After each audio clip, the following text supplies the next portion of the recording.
안녕하십니까. 혼란한 정치 시사 이슈를 술술 풀어보는 송목근의 혼술 6월 21일 수요일 저녁 시간에 인사드립니다. 민주당 이재명 대표 불체포 특권 포기를 선언했죠. 자, 그 전략, 그러니까 꼼수를 두고 여러 가지 이야기들이 나오고 있는데 새로운 분석이 하나 제기가 되고 있습니다. 저도 얼핏 그 말씀을 한번 들었었는데 뭐냐 하면은 플랜 B가 있다. 일단 이재명이 불체포 특권을 포기를 해서 비회기 중에 이 구속영장이 청구가 되고 그러면은 이 체포동의안이 상정이 되지 않으니까 국회 회기가 아니면은 그러면 바로 법원에서 영장 실질 심사를 받게 되죠. 그래서 이재명으로서는 플랜 A는 영장 실질 심사에서 이 비교적 그 전에 대장동이나 성남 FC, 이 위례 신도시 이것은 한번 체포동의안이 부결이 됐죠. 그래서 그것은 재판에 넘어가 있기 때문에 그걸 다시 그거 가지고 기소는 그 구속영장 청구는 하지 않을 거니까 그거보다 다소 범법성이 좀 약하다고 본인들이 판단을 하는 백현동이나 정자동 아니면은 대북선거 이걸로 이 검찰이 구속영장을 청구를 하면은 법원에서 다퉈볼 소지가 있다. 그리고 뭐 도망 이런 우려가 없기 때문에 일단 당대표니까 그리고 법원에서도 이 여당 대표의 위치를 야당 대표 위치를 감안은 할 것이니까 거기서 기각될 가능성이 높다. 이렇게 판단해서 불체포 특권 포기를 뭐 선언을 했다. 그래서 위기 탈출용으로 꼼수로 그렇게 하는 분석 그것이 플랜 A입니다. 플랜 A는 영장 기각. 그래서 본인들이 그 김한규 원내대변인 같은 경우에 민주당에서 이 7월 말 8월 초에 구속영장을 뭐 청구하면 된다 이런 식으로 이야기를 했죠. 지금 7월 말 8월 초는 그 하한기 그러니까 국회의 여름 방학 같은 겁니다. 그래서 매년 그 시점에는 한 2, 3주 동안 국회를 열지를 않죠. 그리고 여름 휴가도 가고 이 9월 달부터 시작되는 정기국회 국정감사도 준비를 하고 해야 되기 때문에 7말 8초에 열지를 않았는데 그때 그러면 구속영장을 청구하면 되는 것 아니냐 이게 민주당의 이야기입니다. 여기에 대해서 검찰은 뭐 구속영장 청구하는 것도 당신들 마음대로 하느냐고 발끈하고 있지만 현실적으로 그 기간이 구속영장을 청구할 수 있는 이 절호의 그 기회가 되는 것이죠. 검찰 입장에서는. 자, 그래서 구속영장을 청구를 하면은 이 다른 사건으로 구속영장을 청구를 하면은 이재명의 플랜 A는 이 법원에서 영장이 기각되는 겁니다. 자, 그런데 플랜 B가 있다. 뭐냐? 플랜 A가 안 되면은 구속되겠죠. 구속되는데 석방을 바로 시킬 수가 있습니다. 석방을. 자, 왜 그런가 하면은 이 헌법 44조 1항과 2항입니다. 헌법 44조 1항은 이렇게 되어 있습니다. 국회의원은 현행범인 경우를 제외하고 회기 중에 국회의 동의 없이 체포 또는 구금되지 아니한다. 이렇게 해서 이게 불체포 특권이죠. 그런데 특권이 하나 더 있습니다. 그 조금 전에 말씀드린 건 헌법 44조 1항이고 44조 2항에는 이렇게 되어 있습니다.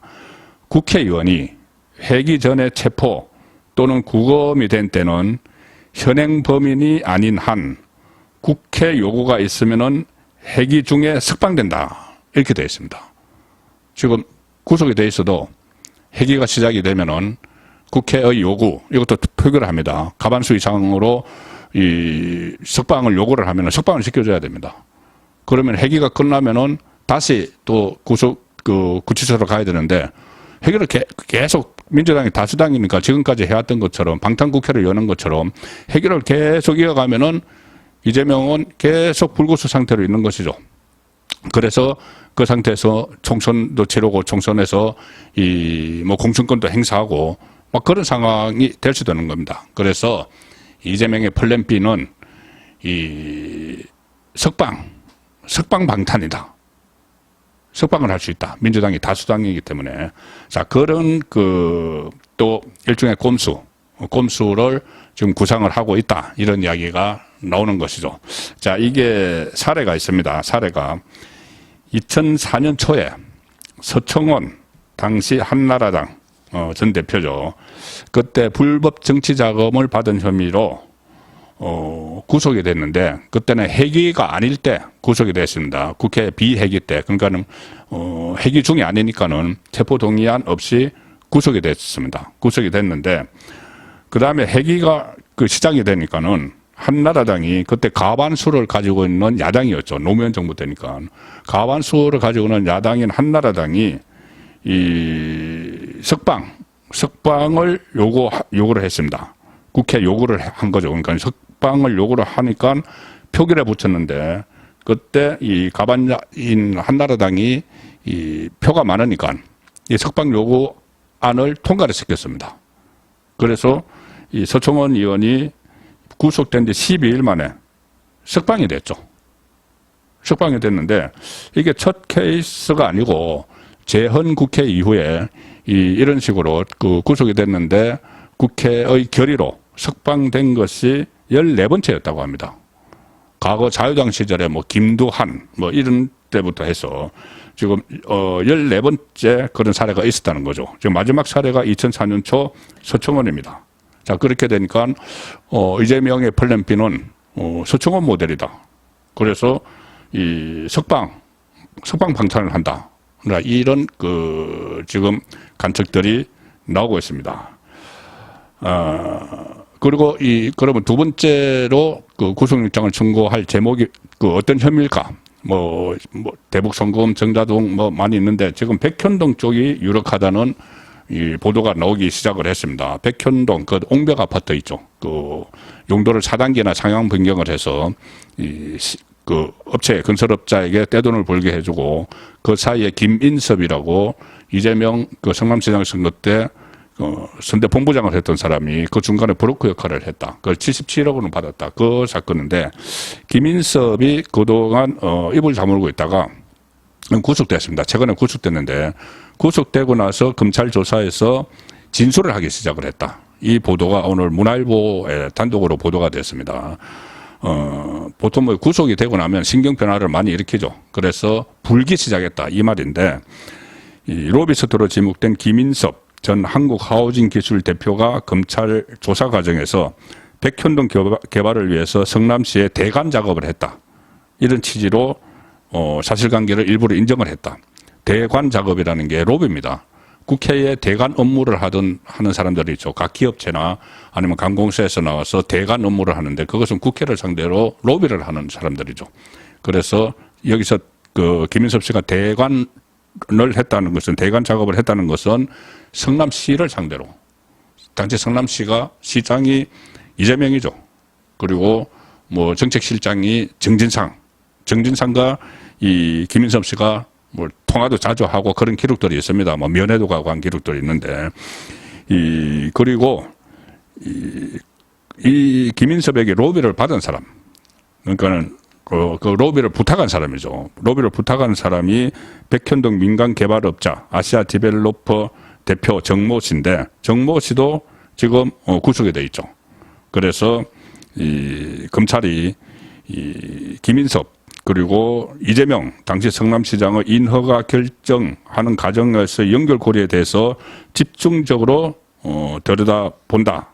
자, 그렇게 해서 지금 본인은 이재명에게 직접 로비를 하지 않았다고 하지만 당시 그런 일들은 밑에서 정진상이 다 했죠. 정진상과 김인섭 씨는 만난 정황이 여러 차례가 있고 전화 통화도 뭐 상당히 많이 했기 때문에 그 위에 있는 이재명을 소환을 해서 이 혐의를 가지고 다시 구속영장을 청구를 할 수가 있습니다. 7말 8월 초 사이에.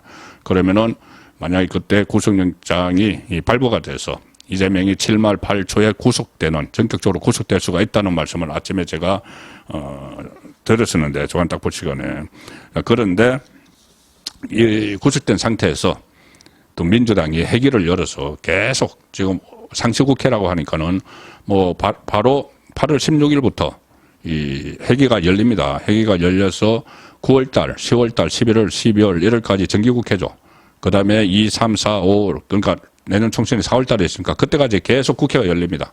그러면 이재명은 바로 석방이 돼서 이 공천권을 행사를 하고 만약에 총선에서 승리가 하면은 뭐 분위기가 달라지겠죠. 지금 그걸 노리는 겁니다. 그게 플랜 B가 되는 것이죠. 본인이 이 불체포특권을 포기하겠다고 했으니까 당 내에서 자기에게 퇴진을 하라는 그 사람들에게도 비명계에게도 명분이 있죠. 내가 불체포특권까지 포기를 하고 구속까지 됐다가 지금 나왔는데 총선 승리해서 떳떳하게 명예회복하겠다, 억울함을 밝히겠다 이런 식으로 또 접근을 해서 당권을 다시 계속 장악하는 그런 상태로 가려고 지금 플랜 A, 플랜 B를 가동시키는 겁니다. 플랜 A는 이 기각, 영장 기각, 플랜 B는 영장 발부되면은 석방. 그런데 이 여론이, 민심이 그걸 가만둘까요? 민심이 가만 안 두겠죠. 가령 조금 전에 말씀드렸던 서청원 전 대표도 그때 석방이 됐는데 회기가 끝나니까 다시 이제 회기가 끝나면 또 들어가야 됩니다. 구치소로. 그런데 이 구치소로 들어가지 않으려고 병원에 입원을 해버렸습니다. 병원에 입원을 해버렸는데 그때 수사검사가 바로 지금 한동훈 법무부 장관입니다. 한동훈 검사가 재수감을 시켜버렸죠. 재수감을 시켰습니다. 다시 구치소에 넣었습니다. 병원에 입원을 했는데 그래서 그런 꼼수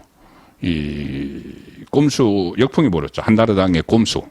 그러니까 서청원 대표의 꼼수가 역풍을 일으켰고 또 그때 노무현 탄핵 역풍까지 겹쳐서 그 해 2004년 4월에 치러진 총선에서 한나라당은 참패를 했습니다. 민주당이 지금 그때 서청원 대표와 같은 꼼수를 이재명 대표가 부린다면은 총선에서 민심이 이번에는 심판을 하겠죠. 그래서 플랜 A든 플랜 B든 결국은 민심에 의해서 다 부서질 수밖에 없다. 그런 생각이 듭니다. 송국근의 혼술이었습니다.